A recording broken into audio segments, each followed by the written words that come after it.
Hi, I'm Nancy Trueheart, investigative reporter. For the past 18 months, I have been investigating a subject which turned out to be much more than we ever expected. I have been traveling around this country finding first-hand accounts from people who lived real experiences. I met them. I shook their hands, and I looked them in the eye. Now the story can be revealed before it's too late. Hey, Trump you!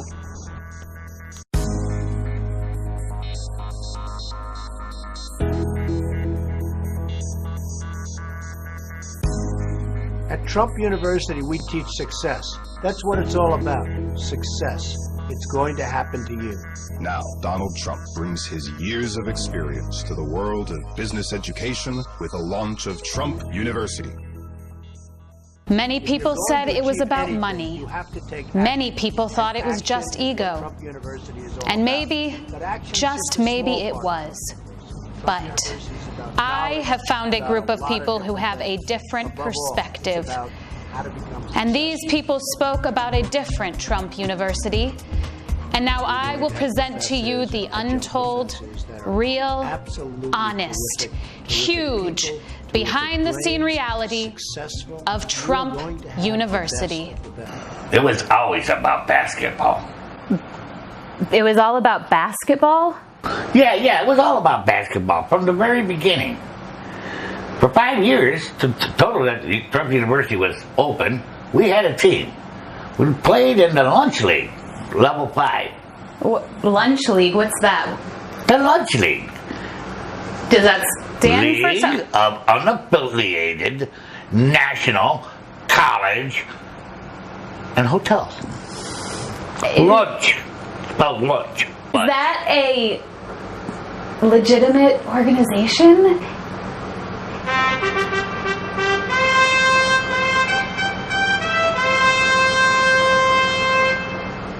You know what?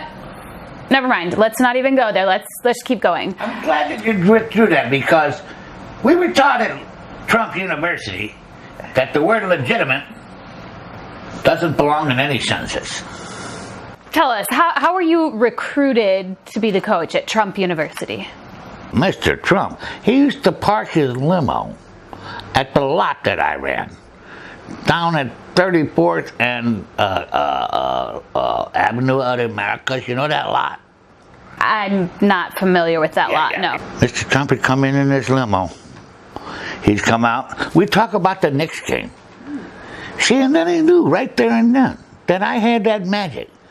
I knew my basketball. I knew my 3-2 defenses and things like that. Did I mention it was all about the basketball? You did mention that. Did you ever notice about a basketball? The strange thing is, see where you start, and it's 360 degrees. It goes all the way around. And look where you end up, right where you started. All right, Coach Clyde, tell us about your methods for the Trump basketball team. Did you have any winning methods? The best winning method I ever come up with.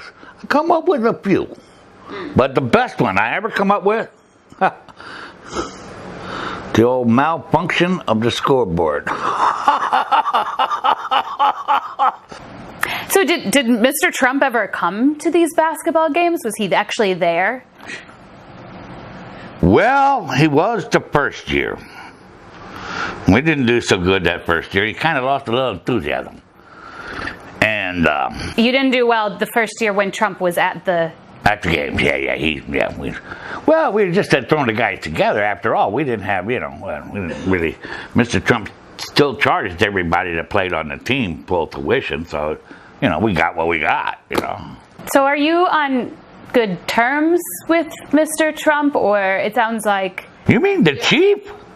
Hell yes, I love the chief, the big guy. Yes, the man of the people. Yes, that's him. You ever think it's strange that the Italians called their leader Don?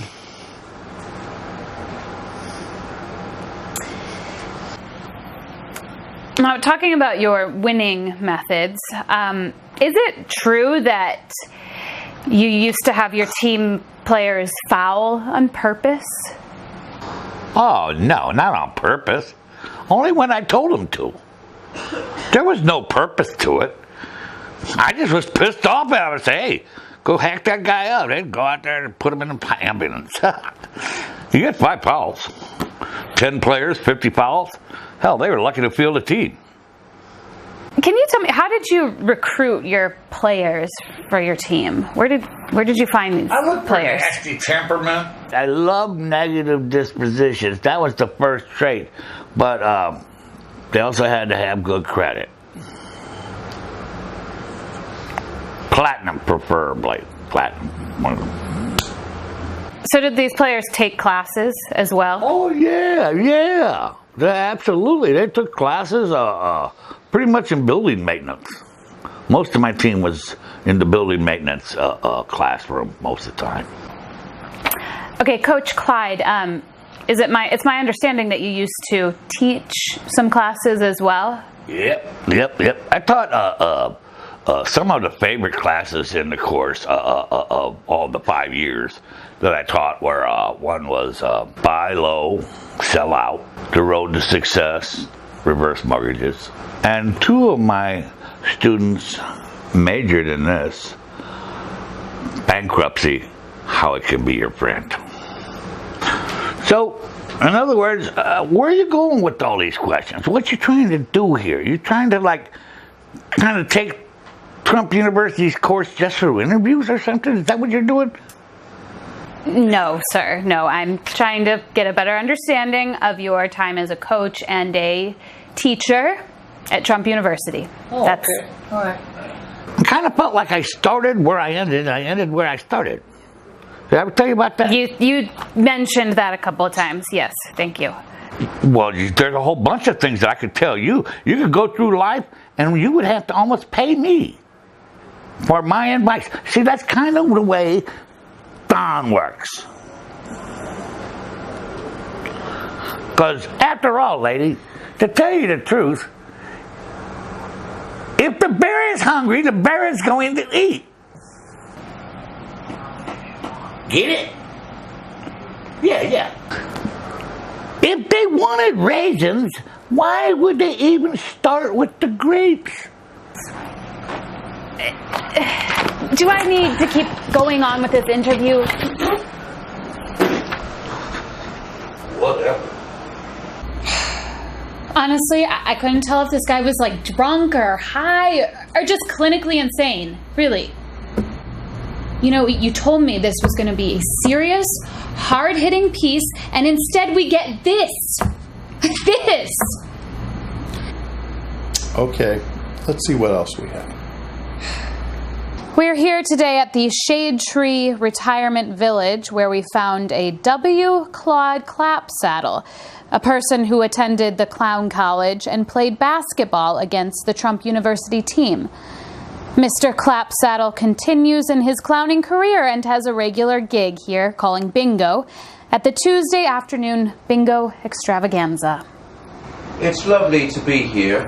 I don't want to say that death is all around us, but from what I hear, the Grim Reaper has this facility on speed dial.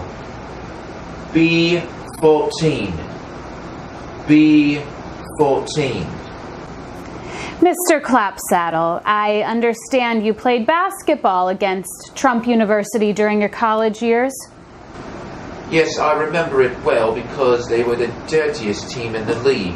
I mean, they didn't even know how to shoot. They just fouled all the time. It seems like all they could do was foul and shout out Donaldisms. Donaldisms? Yeah, Donaldisms. It was these strange sayings that he would teach his players and they would just shout out at any particular time during the game. Have an ego. There's nothing wrong with ego. Try to avoid shaking hands whenever possible. I've made some mistakes in my time. I should fire myself. Most of the time, they didn't even make any sense.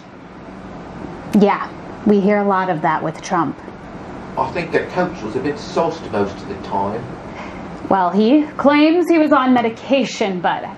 He suffered from elbow tendinitis. There's a cure for that, you know. It's called AA. G52. G52. So, Mr. Clapsaddle, did you ever actually meet Donald Trump? A stockbroker once asked me to purchase stock that would triple in value every year. I said at this particular point, I don't even purchase cream bananas. Oh, 74. Oh, 74. I did meet Trump once. It was after a game when we had defeated them. I went up to him and said, Mr. Trump, I've always wanted to meet you. And he blurted in my face, get away from me, you Republican clown, get out of my building. I got the feeling he hated Republicans. And there you have it. That was the smartest statement made during the whole interview process. And it was made by a clown. This just in. It was announced today that Donald Trump has filed a class action lawsuit claiming he had invented the fist bump, and that everyone who had ever used it owed him a nominal fee. In his lawsuit, he named several well-known individuals that he claimed used the fist bump and should have to pay him more. This includes, and these are his words, a potential immigration threat, various fictional characters, a well-known Kenyan and founder of ISIS who is a serial abuser. Mr. Trump emphasized that his inventing the bump has nothing to do with the size of his hand and was done strictly for sanitary purposes. Try to avoid shaking hands whenever possible. This claim is not unlike other well-known politicians who have claimed to invent something, including Al Gore, who invented the internet, and Mitt Romney, who invented the sunglasses that prevent you from seeing poor people.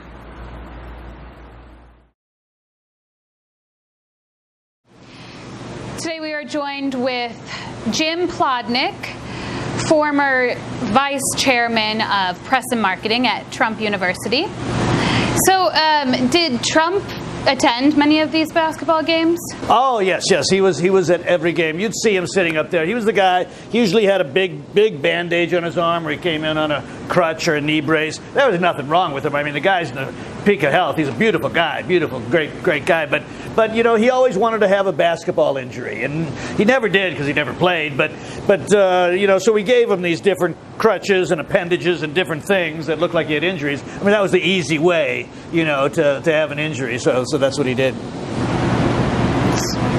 So would you say he was essentially controlling minds of the players by these injuries?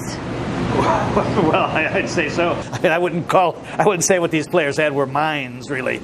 You know, I mean, these were kids. We got them right out of the, right out of the gutter. So, you know, they controlling their minds. He's really doing them a favor. I mean, to take them from nothing and then have them on the Trump team and then return them to nothing. I mean, I think he showed them a glimpse of what it takes to pull yourself up by the boots. I mean, Trump himself, I mean, he was an inspiration. I mean, when he was 9 years old, his father bought a basketball team and put him at center. So, I mean, so it runs in the family. Yeah, he was a true inspiration. So, Jim, there were rumors that there was going to be a women's basketball team at Trump University.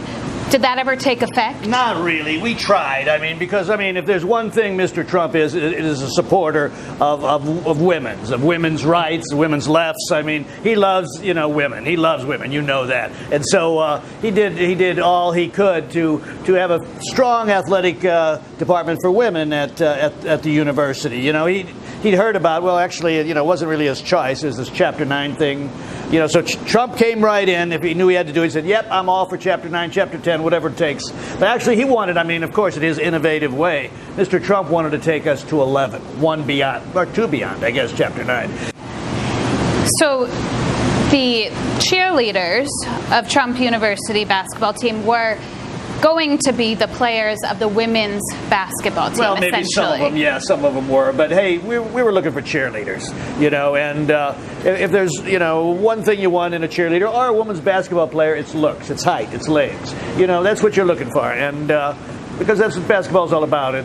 And we were able to turn some of this talent he found, many from some of the more obscure Middle Eastern mining villages and little dirt holes you've ever imagined. He pulled them out of there by their feet and turned them into some of our cheerleaders for the Trump University men's team, and that caused quite a stir. I mean, the cheerleaders would come out, they do a couple of great routines, the fans would leave, and then the game would start.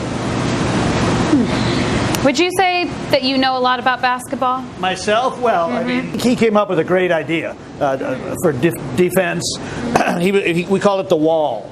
We're just going to line up our players, and they were going to stop them like that, and they were just not even going to get into our side of the court. We never really implemented that. Mr. Trump was looking for a way to make the other team pay for our plan, but so the wall never happened. Okay, let's get back to your time with the basketball team. During your time there, did you ever see the basketball team play against HBCC? HBCC. I mean, I still have nightmares about them. I mean, those guys, I mean, they could dribble, they could shoot, they could pass, they could run, they could jump, they could rebound. I mean, they could hold the ball. They could play basketball. Well, they could hold the ball without dropping it. Yeah, I mean, and they never tripped over their own feet. I mean, those. But come on, what are you going to do? How long were you vice chairman of press and marketing at Trump University basketball? 18 days. 18 long, beautiful days. It was, we got a lot done. I implemented a lot of programs. I mean, things that would have still been in place had we not been taken down by outside forces. And, and then there were the other legal problems I had. So, which kind of complicated things. But I'm proud. I'm proud of it. It sits on my resume in big, bright, bold colors. I've heard a rumor about something called this makeup malfunction incident. Could you tell us a little bit more about this incident? Oh, this thing has been hashed over and over and over and over. I mean, I know what happened. I understand what happened, and it's such a simple explanation. I mean, Mr. Trump, as you know, is so open to the people of the earth, yellow, black, brown, or white. They're precious in his sight, and and he is so into diversity that we focused on Trump basketball, of course, but there was the Trump University Theater Department, and they were going to do a production of Raisins in the Sun, which Mr. Trump supported entirely. But in terms of diversity, he engineered an all-white cast, of course. So it became at first it was going to be a golden Raisins in the Sun, but then he decided to put the cast all in blackface. And this kid, he's a great kid. He was on the basketball team, but he was also doing theater. So one night he had a big rehearsal of Raisin in the Sun. He played the Sun, and he was blackface. And, basketball game, he had to get there right away. He had to jump on the bus and get there. So what could he do? He just had to go out in the court and play his heart out. Is any of that actually true? The truth is a function of the heart. And the heart is a bigger organ than the brain, as we say in politics. So, I mean, I think you can take it from there. So, since we did that interview with Mr. Plotnick, he's since disappeared, and he's one of the ones being charged along with Trump University. There's like 4 or 5 lawsuits against them right now. One day the Don came to our practice, and at that practice we were learning how to palm a basketball, because you have to do that in order to dunk. Did any of you actually dunk the ball? Well, I mean, you're missing the point. The point is that you have to palm a basketball in order to dunk. So the Don spent about maybe 5 minutes trying to palm a basketball, but he just couldn't do it. And so me and Eddie, we came up with the idea, well, why doesn't he try palming a volleyball first? Did you guys have a volleyball team? Yeah, but they were intramural. But that's not the point. So the Don spent about 5 more minutes trying to palm a volleyball, but he just couldn't do it. And so then we suggested, why not a tennis ball instead? Did that work? Oh, hell yeah. He could palm the hell out of that tennis ball. We were all really happy. That's a true story. I was there. So right now, we're living in a very violent time right now. We're living in a time right now in America to where we got the war on cops, the war on drugs, and even the war on gay rights. I mean, we even have Star Wars going on right now. Donald Trump has to fight, stars every single day. So what kind of ticks me off is the fact that people always say, what this is best for America. No, this is best for America. What Chancellor Trump needs to do is pass a bill that would force all Macy's department stores to have Donald J. Trump clothing line back into the stores. We're talking the ties, the shirts, everything. Because you need to look like Donald Trump in order to be successful. You need to feel successful. Whenever somebody asks me, hey, where's that tie? Hey, nice tie. Oh, thanks. It's Donald Trump. And then you get that laugh track laughter going, like in a sitcom. It's that thing of the day. It just brightens everyone's day up with a good joke. That's right. America is built on stupid jokes. That is what makes our country run. But I don't know. We'll just have to wait and see in November. And besides, even if everything in America just goes down to Chancellor Trump, can always just buy us a new America. Just like how he plans to fix the economy by buying us some more money.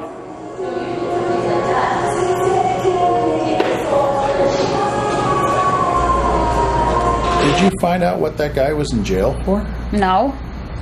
Honestly, it just stank so bad in there, I just wanted to get out. Could you believe how Trump that guy was? Talk about drinking the Kool-Aid. So I remember my favorite class was Win-Win is for Losers. And in fact, I thought he was actually going to be teaching the class because he was there the first day. And I'm like, is he actually teaching the class? But it was just for the first day. But that was one of my favorite classes. So you did play on the basketball team at Trump University, correct? Okay, see, I spent most of the season on the bench. I'm only 5'9", so that's not like the ideal height for a competitive player. So I was pretty much a bench warmer. But the big game was coming up, and Coach said to all of us, he says, at some point in the game, each and every one of you will represent the team. You will be Trump University. And so, of course, I told my mother, and she told everyone else in town, and another article in the paper about me. And she packed the whole family up and drove 350 miles to actually see me. 350 miles to actually see me playing in the big game. And the day came, and the game was on. The game was happening. And there were a couple injuries on our team. And injuries? I thought your team fouled out. Well, yeah, the other team had injuries. Yeah, some of my team members were thrown out. And then there was the whole makeup malfunction incident. And so, I was next up. And Coach looked at me, and he smiled. He says, nodded, go get him. And that was it. I was in the game. And at one point, the score was tied. Like 2 minutes to go. And suddenly, I caught one of the rebounds. And I was right there next to the net. And with very little effort, I broke the tie. I broke the tie. And this sound went up like no one's ever heard before. This eruption and this roar went up in unison. 5, 4, 3, 2, 1. And this chaos and commotion just filled the entire room. And I just basked in the moment because I knew I had done something huge, as he always says. And I knew that not only had I made my family proud, but I was Trump University. You shot it in the wrong basket, didn't you? You were there? Our country is in serious trouble. We don't have victories anymore. Trump is right. What this country needs is a big victory in a war. Now listen to me and don't interrupt. Okay? What we need to do is invade Canada. We used to have victories, but we don't have them. When was the last time anybody saw us beating, let's say, China? Think about it. 1, it's close by, so it won't take that long. 2, it wouldn't cost that much because it is so close. 3, and this is really important, they won't be expecting it. 4, everything we want is within like 100 miles, so it wouldn't take that long. We could do it over some long weekend. All our troops would just slip across the border, and the next morning the Canuckies would all wake up. Hey, what's going on, man? Oh, sorry, we forgot to tell you we're at war. And oh, by the way, it's over and you lost. When did we beat Japan at anything? It's perfect, quick and easy, and we could really feel good about ourselves with a big victory march. As a consolation, we could let a Canadian team win the Stanley Cup. They would love that, and they haven't done it in years. That is the stupidest thing I've ever heard. Oh, what do you think we should do? Invade Mexico? When do we beat Mexico at the border? They're laughing at us, at our stupidity. This just in. The Prime Minister of Canada announced today that he has received a credible threat that Donald Trump will lead an invasion of Canada if he is elected president. Mr. Trudeau stated that he is considering building a wall between the two longtime allies and has yet to decide who's going to pay for it. In the meantime, he will increase security along the border using dog patrols, which include Labradors, Newfoundlands, and Saskatchewans. You really went a long way to put that ugly dog joke in there, didn't you? I'm here today with one of the former basketball players at HBCC. I understand you played basketball on the team at HBCC? Yes, I did. I was the shower forward. You mean power forward? Oh! Sorry about that. Just doing my job. Very funny.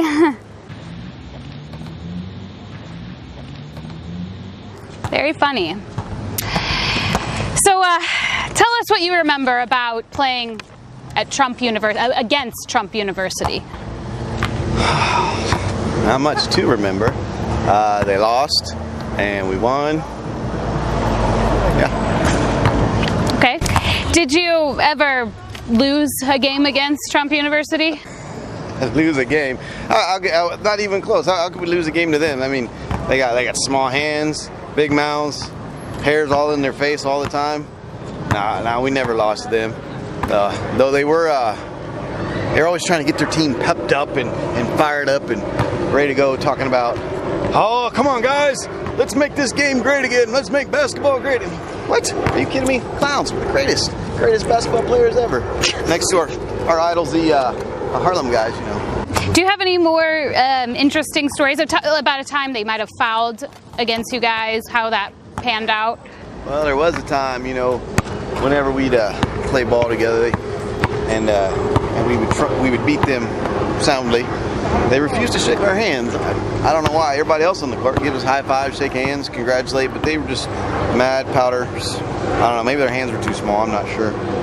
So they were sore losers, you'd say? The sorest. I tell you, one time they almost beat us. It was back in what was that? 94, I think it was. We were down by 1 point. 2 seconds left to go. I had the ball, dribbling down the court as always. I saw my man Johnson wide open on the cut. Boom! Hit him with a pass so hard, you know. I saw him. He was there. Then out of nowhere, this guy, the Trump guy, fast as lightning, runs in there, sticks his hands up, hands on the ball, but the ball goes right through his hands. I don't know, too small or something. Right through his hands, hits him in the face. Up, basket. We win the game. 1 point. Greatest game ever by the Clowns, of course. What an ending to a game. That's incredible, really. So I really am loving the outfit. I love that you play basketball in it. Professional. I have to ask though, where's the makeup? Makeup? You can't play basketball in clown makeup. You'd look ridiculous. Hey, man, come on. Hold on, dude. Be right there. All right, I gotta go. All right, let's go.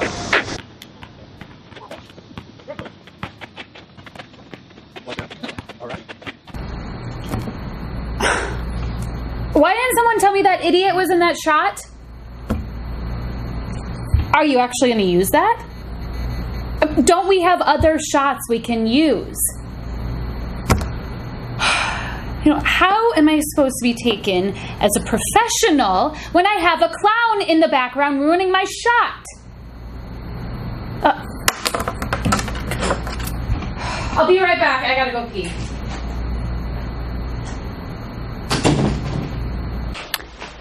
Here we are today at Flim, Flam, Flam, and Epstein, interviewing another graduate of the historically black clown college. You went to HBCC. Oh, yes. I graduated first in my class in clowning and mime. I graduated summa cum laude.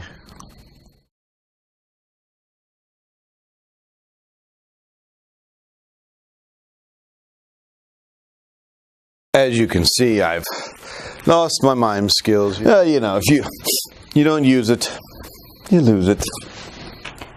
So you didn't go into the clowning profession full-time after graduation? Oh, no. See, when I graduated, the market was flooded with all the Eastern European clowns the government was letting in. You couldn't find a clown gig anywhere. The bar mitzvahs, birthday parties. I couldn't even sell balloons at the zoo. It was terrible. So I did what any respectable clown would do. I went to graduate school. I became a lawyer. I didn't know there were many clown lawyers.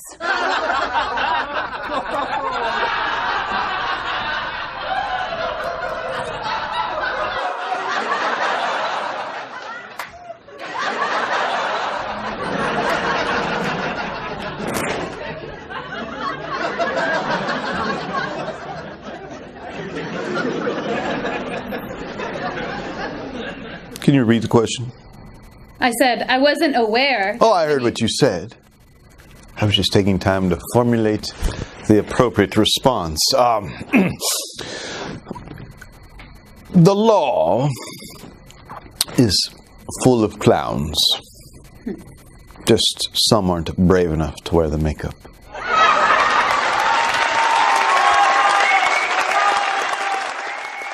So, what kind of lawsuits do you get involved with? Oh, class action suits mostly. There's a big Marvel DC fight with Ben Affleck becoming Batman. It's very, very tedious. Scarlett Johansson being a superhero. I mean, what is that? She doesn't even have any powers. And then Ant-Man. Don't even get me started. And of course, I cut my teeth on a Wile E. Coyote versus Acme. I made a killing on that one, let me tell you. Wow, so the company can say that they checked off a couple of boxes when they hired you. Well, you know, I'm black, I'm a clown, and I'm biclownual. So, I'm sorry, you did play basketball against Trump University, correct? Oh, I see. Now, you think just because I'm a black man that I had to play basketball. Is that what it is? Listen here. Don't you know stereotypes are the worst form of racism there are? I tell you, it's broads like you. When you get into power... Broad? Did you just call me a broad? Did you just call me a broad? Does it look like I'm climbing around? What happened?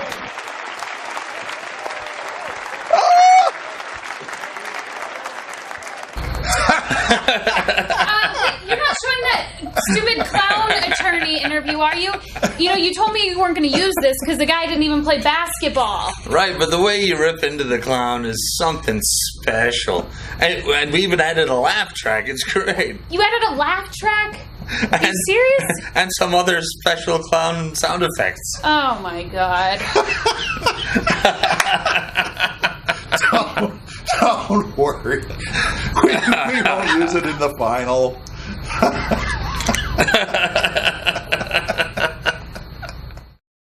This just in.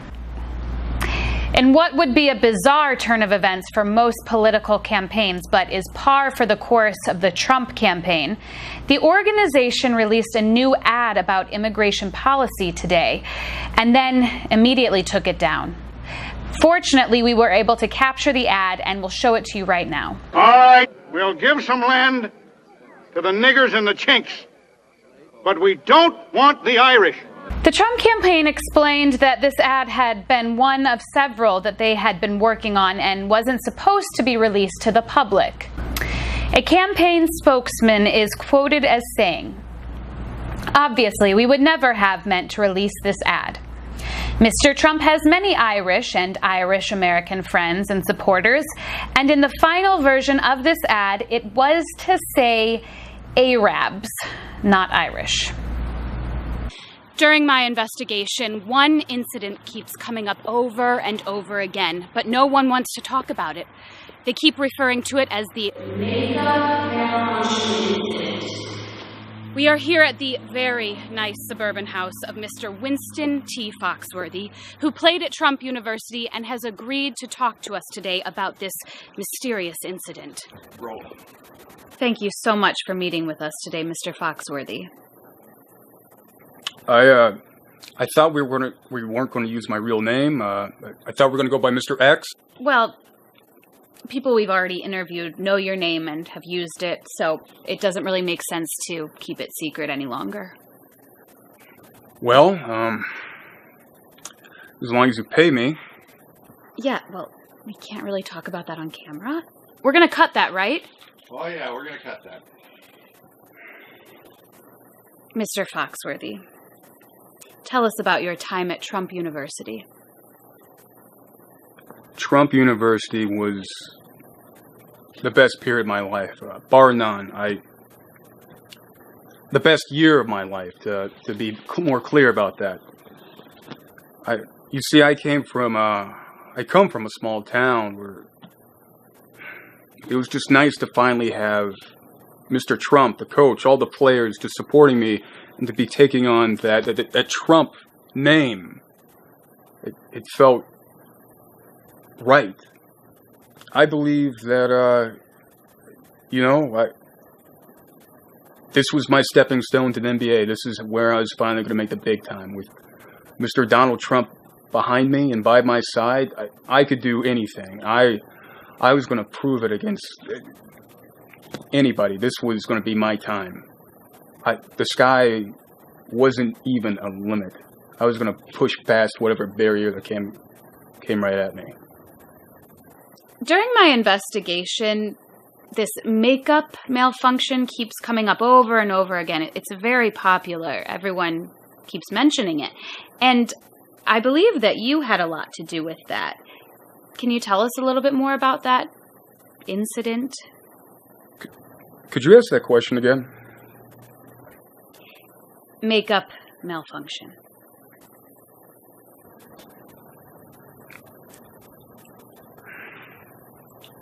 First off, it wasn't makeup. It was, as my pa called it, shoe polish.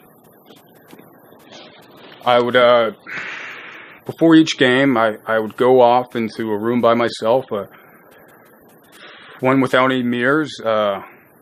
Mr. Trump once pulled me aside and said, never look in a mirror because it means you're doubting yourself, because you think you look bad. And one thing you should always do is think you look great. And I know, without any mirrors, I look great.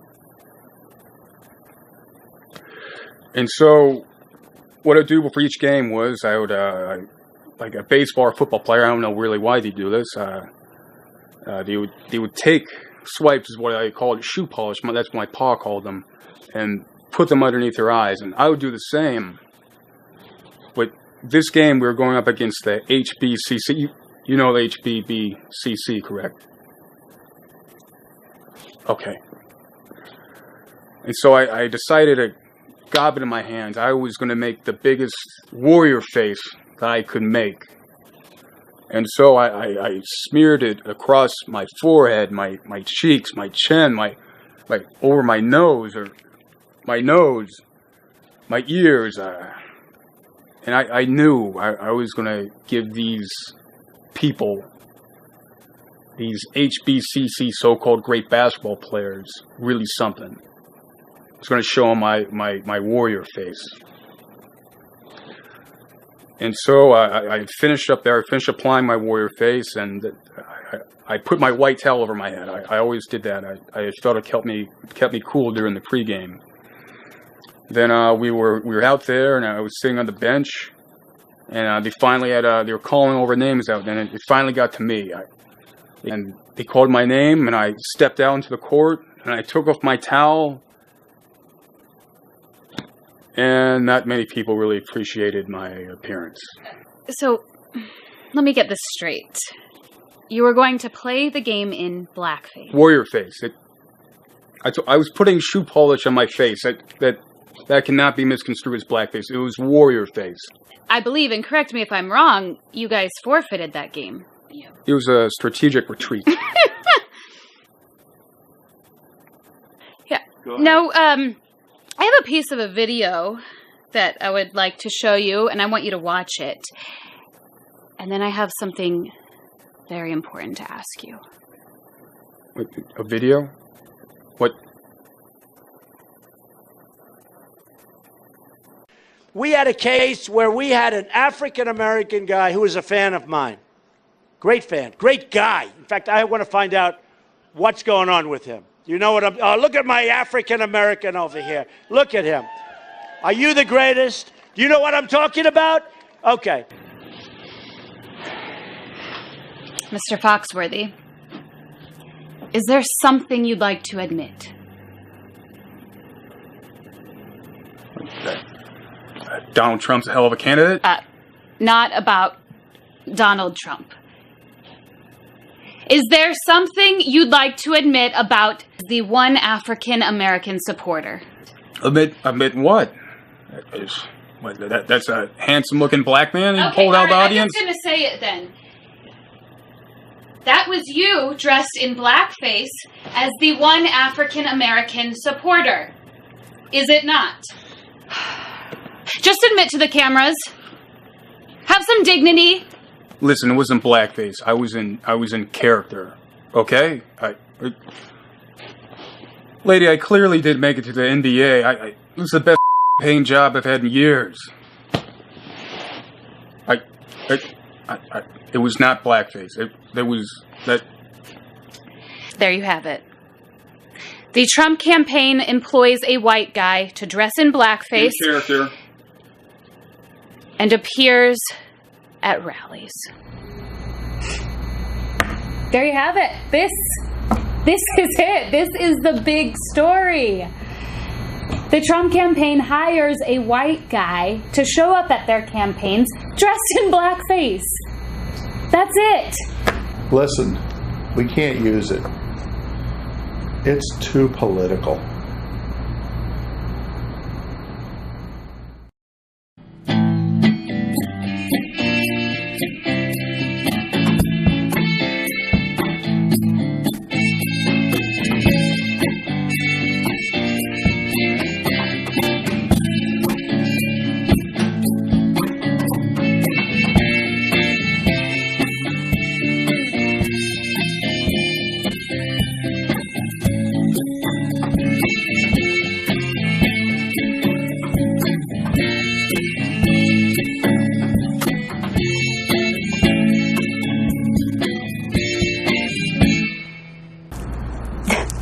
It's too political. Are you kidding me? We're not going to use it because it's too political? You know this whole thing is a scam. That the Trump University, Trump campaign, running for president, it's all a scam. So why wouldn't we use it in our investigation? That's the whole story, right? Are you kidding me? Do you even have a brain in your head? Oh, Mr. Producer, things are going to be a lot different around here because women will be taking over soon.